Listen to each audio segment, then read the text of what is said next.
வணக்கம் மக்களே, எப்படி இருக்கீங்க? வாங்க, இன்றைக்கி வந்து பார்த்திங்கன்னா நம்ம துளசி, கற்பூரவள்ளி, அப்புறம் இஞ்சி, மிளகு போட்டு ஒரு தேயிலை செய்ய போகிறோம். எப்படி நம்ம வந்து பார்க்கலாம், சரிங்களா? இப்போ வந்து பார்த்திங்கன்னா அடுப்பு வந்து பற்ற வச்சாச்சு.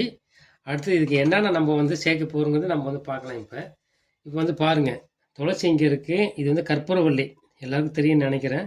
இஞ்சி, மிளகு இது எல்லாத்தையும் நம்ம நசுக்கி நம்ம வந்து போட்டு நம்ம அப்புறம் வந்து நீங்கள் வந்து பாருங்கள், ஒன் பை ஒன்னாக நம்ம பார்க்கலாம். பாருங்கள், இப்போ தண்ணி நம்ம வந்து பார்த்தீங்கன்னா 4 கிளாஸ் வச்சுருக்கோம். நீங்கள் வந்து பாருங்கள், உங்களுக்கு என்ன அளவு இருக்குது 4 கிளாஸ் வச்சுட்டு நல்லா வந்து சுண்டணும்.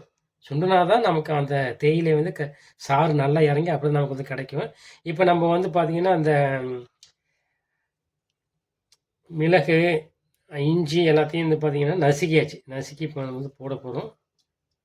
எல்லாம் போட்டுட்டு திரும்ப நம்ம என்ன செய்கிறோன்னா மஞ்சள் தூள் கொஞ்சம் வந்து போட்டு நல்லா வந்து கொதிக்க வைக்கிறோம்.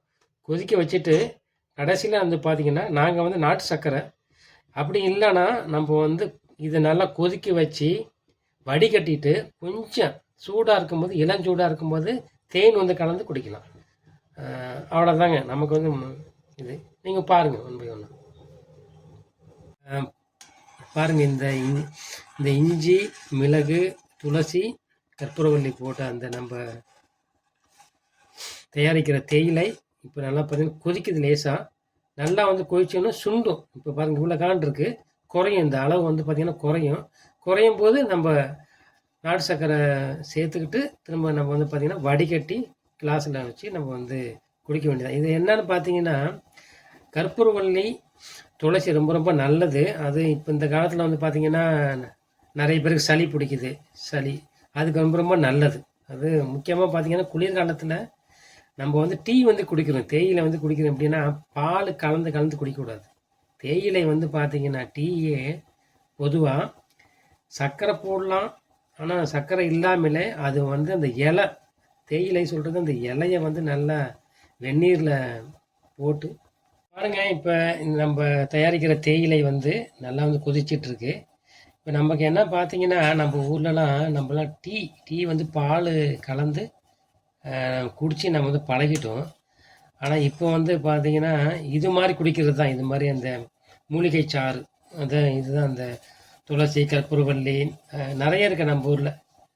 அதெல்லாம் போட்டு நம்ம நல்லா கொதிக்க வச்சு, மஞ்சள் தூள் ரொம்ப நல்லது, அதெல்லாம் போட்டு கொதிக்க வச்சு மிளகு, இஞ்சிலாம் போட்டு அது நல்லா வடிகட்டி குடிக்கிறது ரொம்ப ரொம்ப நல்லது. எல்லாம் என்னென்னா சொல்லுவாங்க எல்லாருமே இங்கே டீ வந்து நான் பார்த்தீங்கன்னா பால் கலக்காமல் குடிக்கிறது. அதே மாதிரி காஃபியும் பார்த்திங்கன்னா பால் வந்து கலக்காமல் குடிக்கிறது. ஆனால் காலப்போக்கில் அதெல்லாம் வந்து மறைஞ்சிட்டு எல்லாம் பால் கலந்து வந்து குடிக்கிறோம். அதை விட இது மாதிரி நம்ம வந்து குடிக்கிறது பல மடங்கு நமக்கு வந்து பயனுள்ளதாக இருக்கும். இதுதான் நமக்கு வந்து ஆரோக்கியமானது. பாருங்கள், இப்போ நல்லா வந்து குதிச்சுட்டு இப்போ நம்ம நாட்டு சர்க்கரை வந்து போட்டுடலாம்.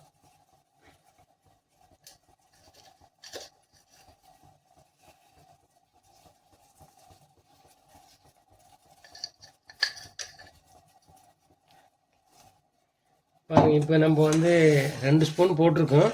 இந்த அளவுக்கு வந்து போதும். ஏன்னா தண்ணி ரொம்ப சுண்டிட்டு இந்த ஒரு 2-3 நிமிஷம் கழித்து நம்ம வந்து வடிகட்டிடலாம். அவ்வளோதாங்க.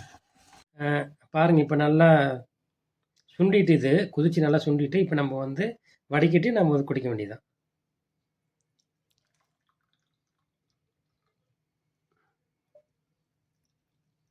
நம்ம தயாரித்த அந்த தேயிலை வந்து ரெடி ஆகிட்டு நல்லா வந்து இது ஆரோக்கியமாக இருக்கும். நீங்களும் இதே மாதிரி தயாரித்து குடிச்சிட்டு பாருங்கள் எப்படி இருக்குன்னு. நன்றி.